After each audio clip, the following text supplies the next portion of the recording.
and gain the advantage of leverage, I become a much more dangerous human being. When I plucked this melon with my fist, I put a dent in it after hitting it a couple of times. But of course, it's relatively little effort to do that, right? Yeah. And this isn't even particularly sharp, nor did real swords have to be, because you can see what results. You say, but Cameron, this is a huge, long sword. It is true, and there's a mechanical advantage there, but we can go to our Viking style, go a little shorter, and you're still going to chop it up, right? You can go even shorter yet to this little guy. Now here we're getting a little more complicated. Here you have a concave edge, right?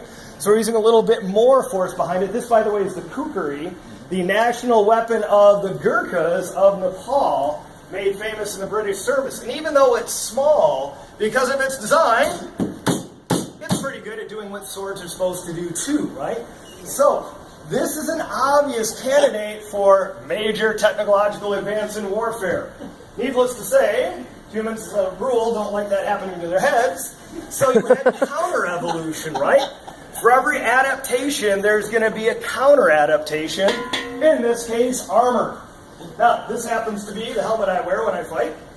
And I can assure you that I'm still a reasonably intact, intelligent human being. Because what it does is displace the force of the sword's blow over a wider surface, keeping my head happily intact. So I'm here to talk with you today, despite a couple of my friends' best efforts, right?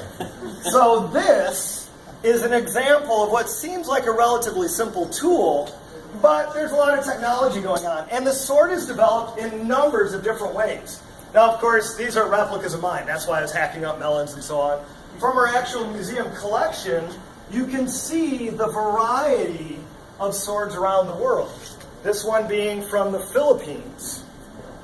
A very heavy blade, very much for slashing. You can contrast it with a longer sword. This one being a beautiful example from Turkey. And I'll have these up afterwards if you want to come up and take a look at it. You have stabbing type blades.